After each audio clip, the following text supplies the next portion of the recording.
My heels click against the polished marble of my apartment building's lobby, echoing in the emptiness of a Tuesday evening. Another 14-hour workday behind me, another milestone reached for Horizon Brands. The client had practically hugged me after my presentation. I check my phone again. Still nothing. The elevator doors slide open with a soft chime, and I step inside, watching my reflection in the mirrored walls. Quinn Edwards, 32 years old today, senior PR executive, wearing exhaustion like an expensive perfume. My green eyes look back at me, searching for something worth celebrating. The number on my screen doesn't change. 0 messages, 0 calls.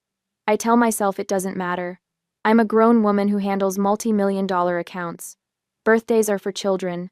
But when I unlock my apartment door, the small cake I'd bought myself that morning sits accusingly on my coffee table. A single candle stands unlit in its center, a pathetic little soldier awaiting orders that won't come. Happy birthday to me, I whisper to no one. I drop my leather briefcase by the sofa and kick off my heels, sinking onto the cushions. My apartment feels hollow tonight, despite the careful decorating I'd done to make it feel like home. The clock on my wall ticks steadily toward midnight, counting down the final minutes of my birthday. My phone remains stubbornly silent. I reach for my laptop, thinking I'll distract myself with work until this day is officially over. Maybe check that proposal one more time. But instead, my fingers betray me, opening Facebook. The first post freezes me in place. There's my brother Miles, champagne glass raised high, surrounded by smiling faces. Behind him hangs a banner. Congratulations on your promotion. My father's arm is draped around his shoulder, pride radiating from his face. My mother stands on his other side, beaming up at her son. The timestamp shows the photos were posted 4 hours ago. My birthday. I scroll down, each image a fresh wound. Dozens of pictures. The entire extended family there. Aunts, uncles, cousins I haven't seen in years. All gathered around Miles, celebrating. The comments swim before my eyes. So proud of our superstar, my father wrote. The Edwards family legacy continues, my mother added. My hand trembles as I set the laptop down. They didn't forget my birthday. They chose to celebrate something else instead. Again. The memory surfaces without invitation. Sitting alone at the restaurant table, 11 years old, a single birthday candle melting into my cake as I waited for my family to return from Miles's debate competition. They'd promised they'd be back in time. They weren't. Then, at 17, shipped off to Grandma's house on my birthday weekend while my parents toured Yale with Miles. It's his future, Quinn, Dad had explained, not quite meeting my eyes. My college graduation, overshadowed by Miles's engagement announcement at what was supposed to be my celebration dinner. The conversation quickly shifted from my summa cum laude honors to wedding venues and guest lists. Just last month, my father dismissed the Horizon campaign that increased client revenue by 41%. It's just advertising, Quinn, he'd said, glancing at his watch. Not like Miles's work in finance. That's the real impact. I pick up my phone and scroll through my contacts. Family names blur together. People who've never once called to ask about my accomplishments, my struggles, my life. An email notification pops up on my screen. I open it mechanically, then blink at the message. My performance bonus for the Horizon campaign, $82,000. My phone rings, startling me. My mother's name appears on the screen. For one foolish moment, hope flutters in my chest. Hello? I answer, hating the eagerness in my voice. Quinn, darling. My mother's voice bubbles through the speaker. I'm so glad I caught you. Listen, we're planning a little something for Miles and Jessica's anniversary next month, and I was hoping you could help out. Nothing major, just handling the catering and maybe the decorations. You're so good at that sort of thing. The clock strikes midnight. My birthday is officially over. Mom, I say, my voice shaking. Today was my birthday. A pause. Oh, she sounds genuinely surprised. Oh, honey, with Miles's big promotion, it just slipped our mind. Slipped their mind.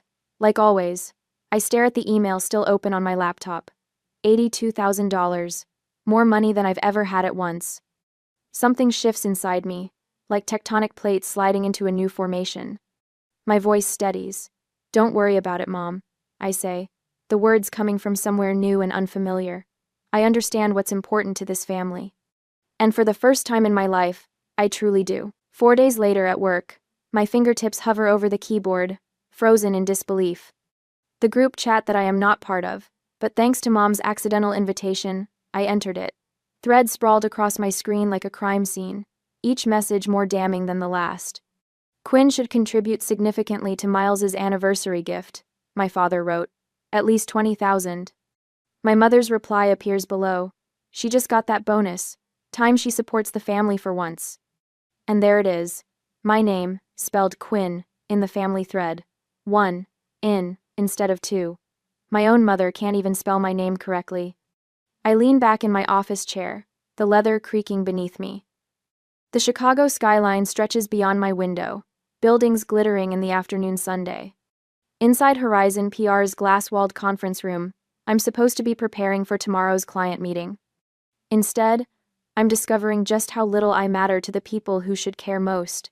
My phone vibrates. Jennifer pokes her head through my doorway, her dark curls bouncing as she enters. "Your brother's online too," she says, then narrows her eyes at my expression. "Everything okay?"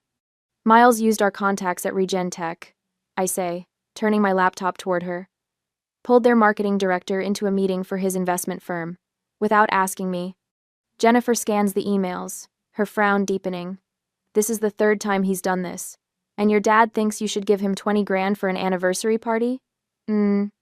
She lets out a low whistle. "That's messed up, Quinn." "Apparently it's time I support the family for once," I say, the words bitter on my tongue. "What exactly have they done for you lately?" Jennifer asks, perching on the edge of my desk. Her bluntness is why we've been friends since orientation day 5 years ago. The question hangs in the air as my office phone continues blinking. Miles, waiting for me to pick up. Probably wants another contact, another favor. "Your bonus was well earned," Jennifer continues. "Lawrence wouldn't have approved it otherwise." As if summoned, my boss appears in the doorway.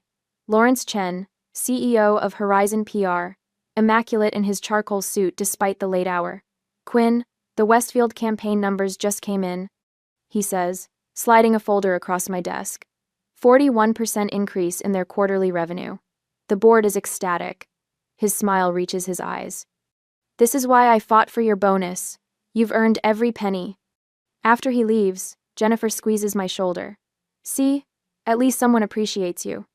I finally answer Miles's call, keeping my voice professional despite the anger simmering beneath my skin. He needs Regen Tech's chief marketing officer at his dinner tomorrow. Important potential client. Family helping family. "I'll see what I can do," I say, non-committal. That evening, I stop at Mrs. Bennett's apartment on the 3rd floor. She opens the door with a warm smile that crinkles the corners of her eyes, the scent of freshly baked cookies wafting from her kitchen. "Right on time," she says, ushering me inside. At 84, Mrs. Bennett moves with the determination of someone half her age. These oatmeal cookies won't eat themselves. We sat at her small kitchen table, the checkered tablecloth soft beneath my fingers. For 3 years, Tuesday evenings have been our ritual. Me bringing takeout, her providing dessert. The family I've chosen rather than the one I was born into.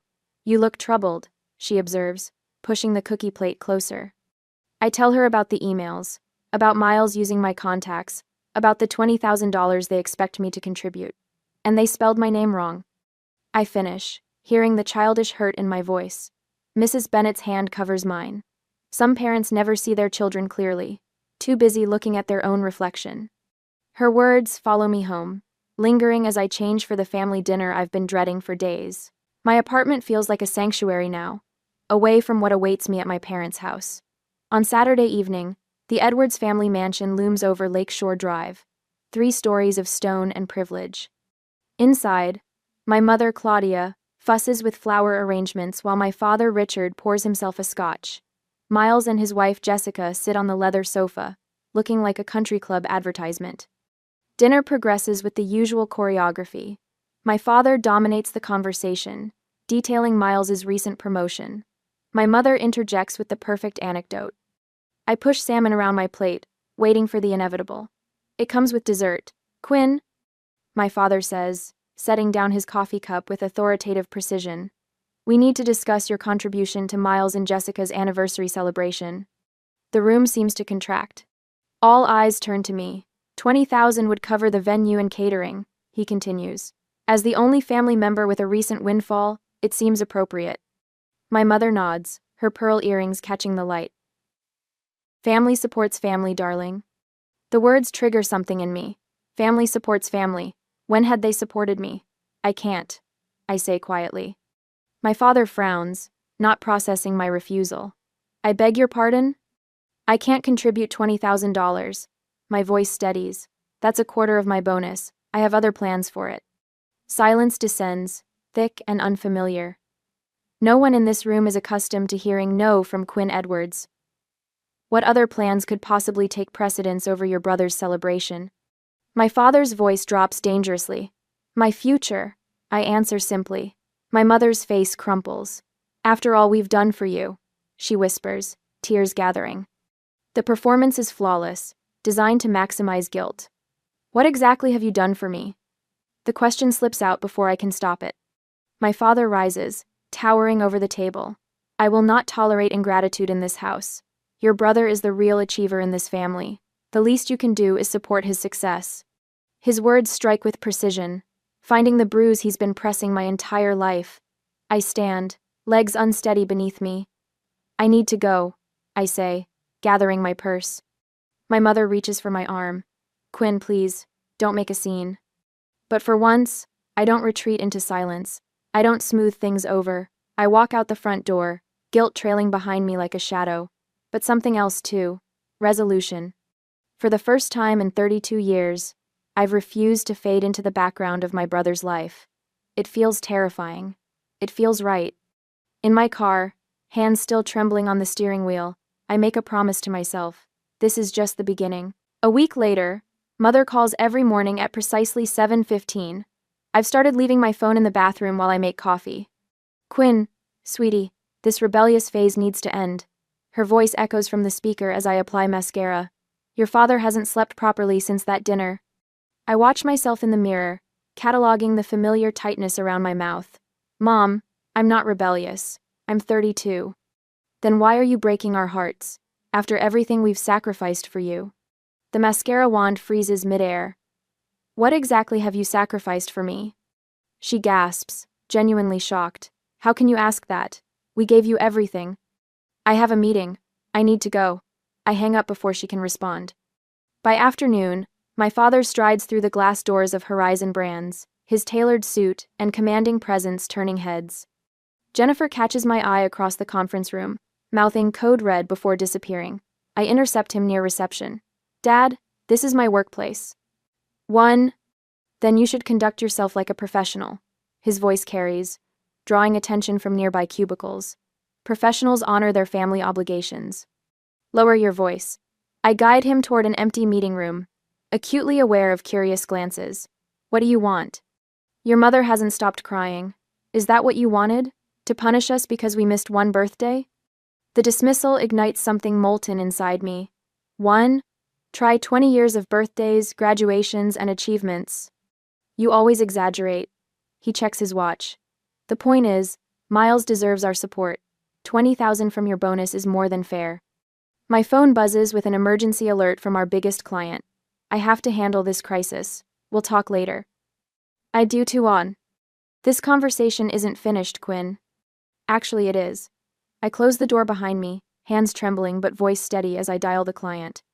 3 hours later, I stand before our executive team, presenting the crisis management strategy that saved the Westridge account. My voice doesn't waver once. That was extraordinary work. Our CEO says afterward, hand on my shoulder. You just saved a $3 million account with that quick thinking. The client called me personally to sing your praises. Pride blooms warm in my chest, unfamiliar but welcome. Thank you. I appreciate that. Walking back to my office, I notice 6 missed calls from Miles and a text.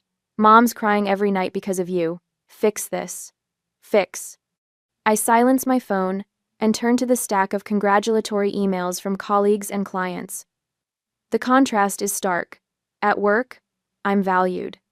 At home, I'm an afterthought unless I'm giving something. 3 weeks after my birthday, I sit alone in a corner cafe, laptop open, a half-eaten slice of carrot cake beside me. At a nearby table, a group of friends surround a young woman wearing a paper crown. They laugh, offering gifts wrapped in shiny paper. Make a wish, Amanda. Someone calls as she blows out her candles. I watch their easy affection, the genuine celebration of her existence. The realization settles like a stone. I will never have this with my family. No amount of achievement will make them see me. My fingers hover over the keyboard. Without quite deciding to, I type, Lakefront Property, Michigan. The search yields dozens of results. I click on one, a 4-bedroom house with wide windows facing the water, wooden deck wrapping around 3 sides, mature pine trees offering privacy. Price, $365,000. I study the photos, something expanding in my chest with each swipe. This could be mine, my refuge, my choice. The next morning, I call a realtor and arrange a private viewing. 2 days later, I stand on that wooden deck, watching sunlight dance across the lake's surface. The owners are motivated sellers. The realtor explains. They've already moved to Arizona. I'll take it, I hear myself say. I can make a substantial down payment. Her eyebrows lift. Don't you want to think about it? Maybe bring your family to see it? No. The word feels clean, definitive. This is for me. Days later, the mortgage approval comes through quickly, thanks to my excellent credit. I sign papers in a quiet office, each signature feeling like a declaration of independence. Mrs. Bennett, my elderly neighbor who's shown more interest in my life than my mother ever has, accompanies me to the closing. You're doing the right thing, dear, she says, patting my hand as I receive the keys. Sometimes we need to build our own sanctuary. For the first time in weeks, my hands are perfectly steady. I spend weekends at the lake house, transforming it room by room. The walls fill with framed awards and photographs of moments I'm proud of: my college graduation, the team celebration, after landing the Westridge account, the magazine cover featuring my PR campaign. The master bedroom becomes my favorite space. I hang a small wooden sign on the door, the birthday suite. Inside, I place a reading chair by the window overlooking the lake, stack books I've always wanted to read on the nightstand, and splurge on the softest bedding I can find. On a bright Sunday, I type out housewarming invitations to Jennifer, my colleagues, and Mrs. Bennett. My finger hovers over my family contacts, a lifetime of conditioning urging me to include them. Instead, I press send, only to those who have celebrated my successes, who see me clearly. The action feels small but momentous, like the first stone in a foundation of boundaries I'm only beginning to build. That night, I sit on my deck, watching stars reflect on the dark water, phone deliberately left inside. For the first time in my adult life, I feel powerful. Not just successful or accomplished, but powerful in the way that comes from choosing yourself when no one else will. Tomorrow, the calls will continue. The guilt trips will intensify. But here, in this space that belongs only to me, their voices finally begin to fade. On Sunday, my thumb hovers over the post button. 3 deep breaths. Then, I press it. The photo isn't particularly special, just me on the new cedar deck, barefoot with a glass of Pinot Noir, Lake Michigan stretching blue and endless behind me. What matters is the caption, "Weekend at my new lake house, birthday gift, to myself." I set my phone screen down on the weathered wooden railing and lift my face to the golden Michigan sunset. The September air carries a hint of autumn, crisp against my skin. For 20 minutes, I simply breathe, watching light dance across gentle waves, while chickadees call from nearby pines. When I finally check my phone, the notification count stops me cold. 17 missed calls, 32 text messages. My mother has called 8 times in 15 minutes. I silence the ringer and slip the phone into the pocket of my jeans. Not today. Instead, I settle into the Adirondack chair I assembled myself yesterday, after writing invitations, and watch the sun sink lower, painting the water in shades of amber and rose. The lake house isn't enormous: 4 bedrooms, open kitchen, stone fireplace, but every inch belongs to me.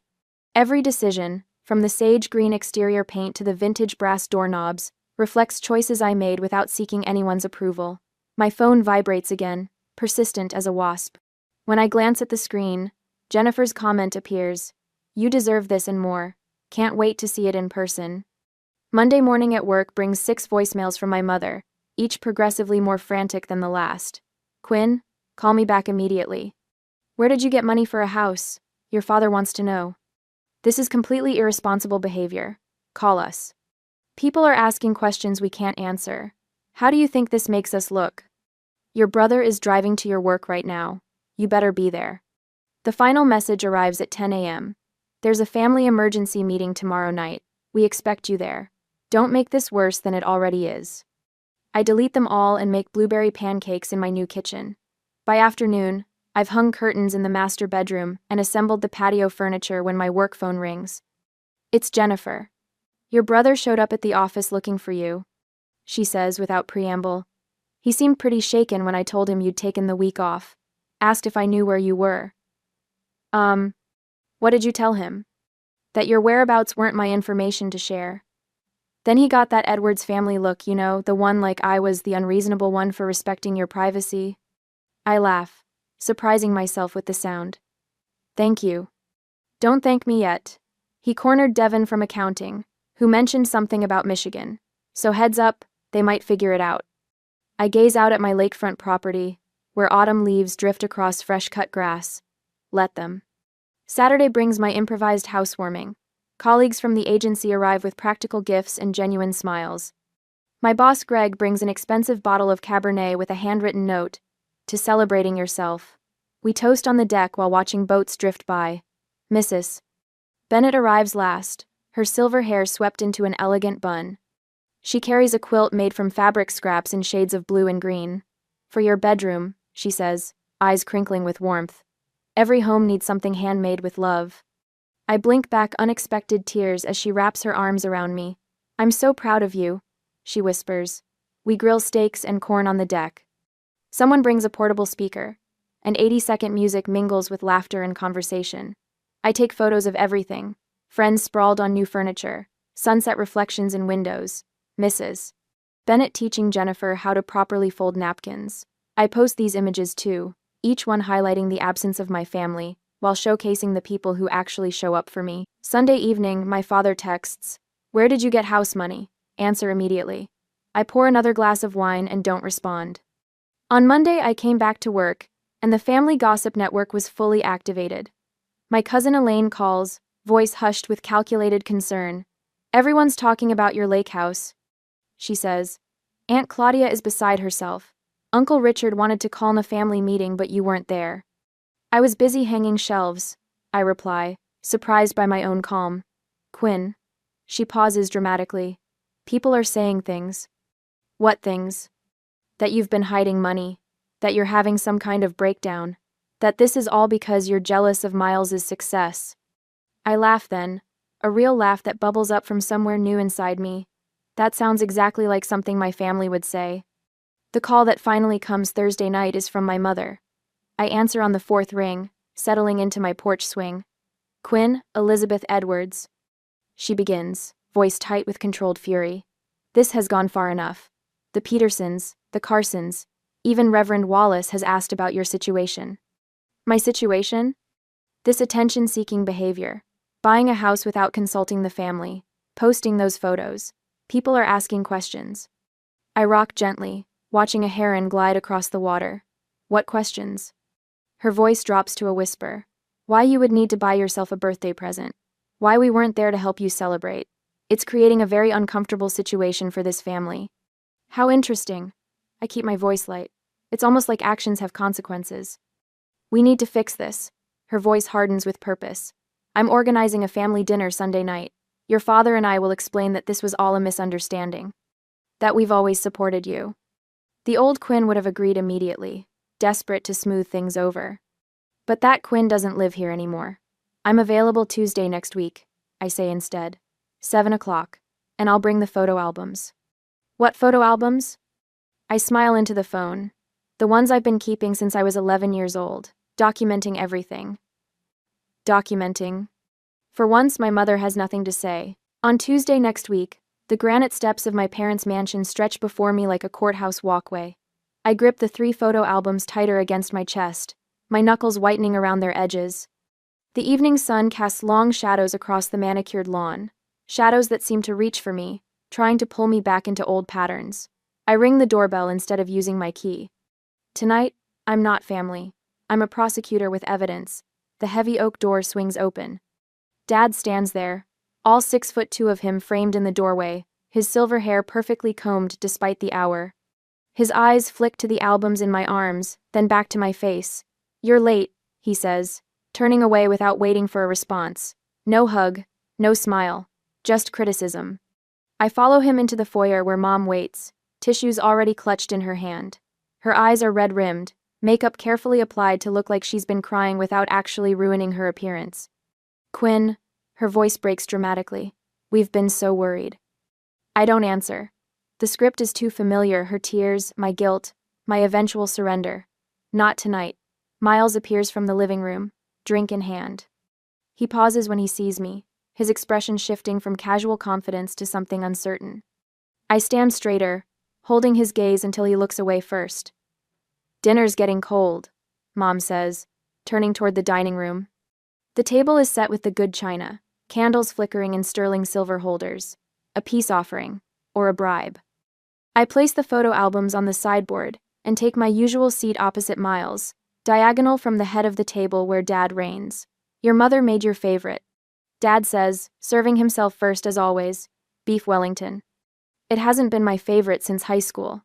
Miles prefers it. Let's just cut to the chase," I say, leaving my plate empty. "I know why you called this dinner." Mom sets down her fork with a theatrical sigh. "Quinn, sweetheart, we're just concerned about your impulsive decisions. Buying that lake house without consulting us?" Dad interjects, knife slicing through his meat with surgical precision.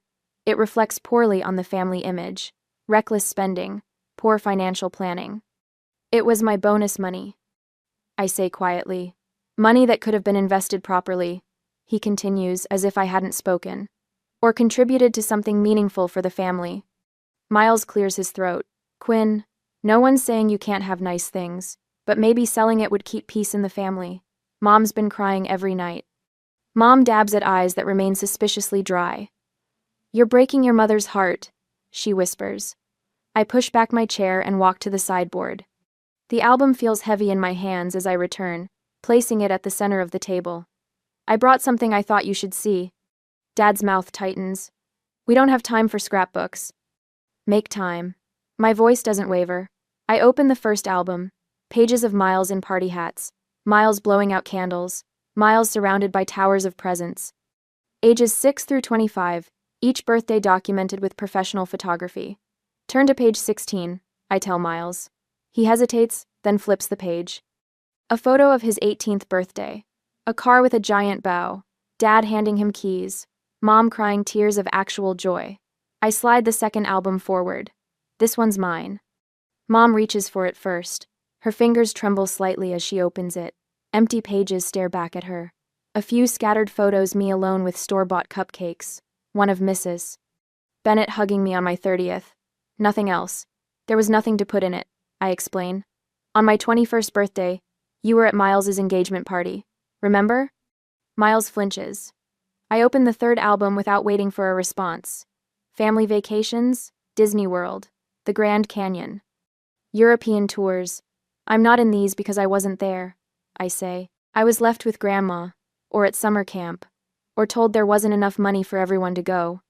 Dad stands abruptly, chair scraping against hardwood.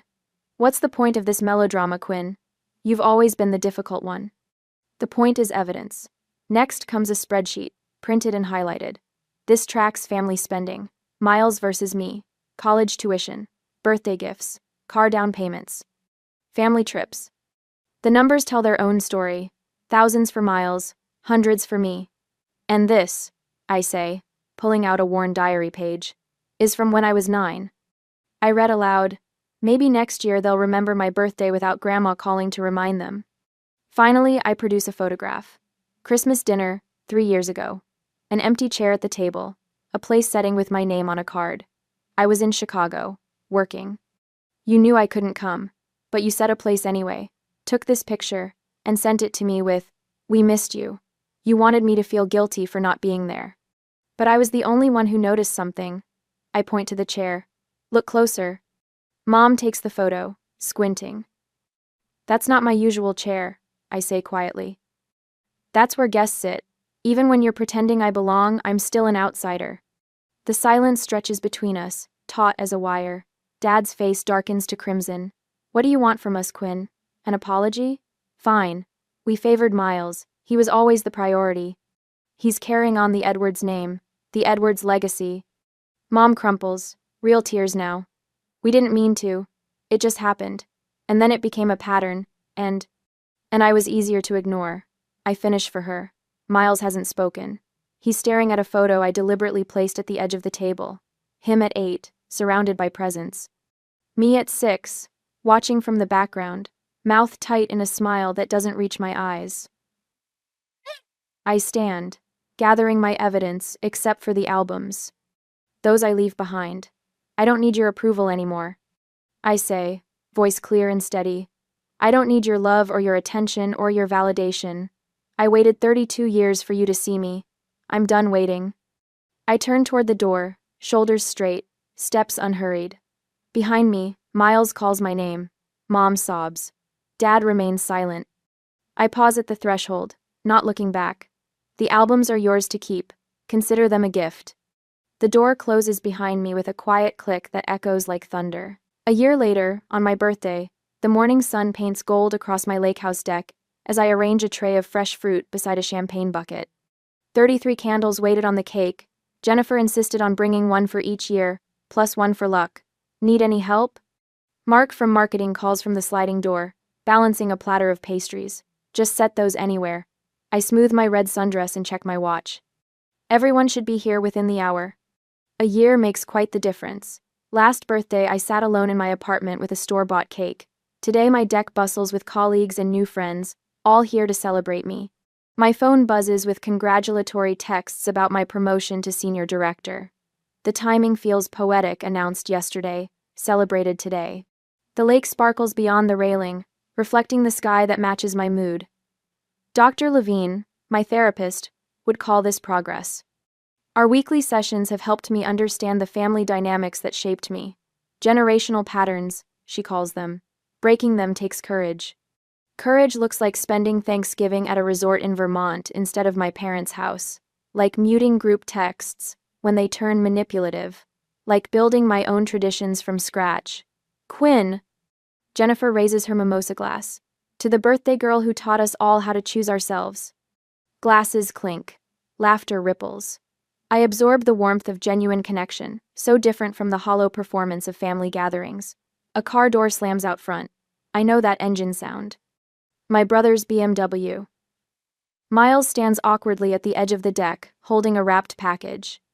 The party conversation dims as he approaches. Sorry to crash, he says. I wanted to give you this in person. We haven't spoken since the photo album confrontation. Since he watched his perfect family narrative crumble under the weight of evidence. Join us, I say, surprising myself with how much I mean it. Later, when the party moves indoors, Miles and I sit at the end of the dock. The package rests between us, still wrapped. Therapy's been eye-opening, he admits, watching a sailboat cut across the horizon. Dad still won't go, but Mom's trying. She talks about you differently now. And you? I ask. I never saw it until you showed us. How they erased you while spotlighting me. He pushes the package toward me. Open it. Inside is a framed photograph I've never seen before. Me at 7, perched on our old tire swing, laughing at something beyond the camera. Just me. Found it in Dad's storage boxes, Miles explains. Had it restored. Proof you existed, even when nobody was looking. My throat tightens. Not a solution, but a beginning. A knock at the lake house door pulls me back to the party. Through the glass, I see my mother standing alone on the porch, clutching a small bakery box. She insisted on coming, Miles says. I didn't tell her where until today. Mom's hands tremble as she holds out the box. Inside sits a cupcake with a single candle. Happy birthday, Quinn, she whispers, her rehearsed smile faltering into something more genuine. I brought carrot cake. You always liked that, didn't you? I did, she remembered. The party's winding down, I say, stepping aside. You can stay for cake if you'd like. Her relief is palpable.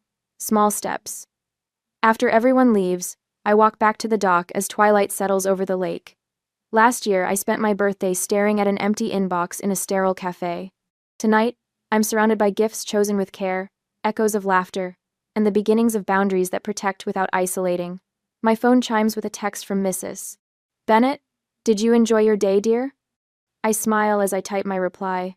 For the first time, I truly celebrated myself. The lake house windows glow behind me, light reflecting on the gentle waves. I raise my glass to my silhouette against the sunset, toasting the woman who finally learned that validation begins within. What gift have you given yourself that changed everything?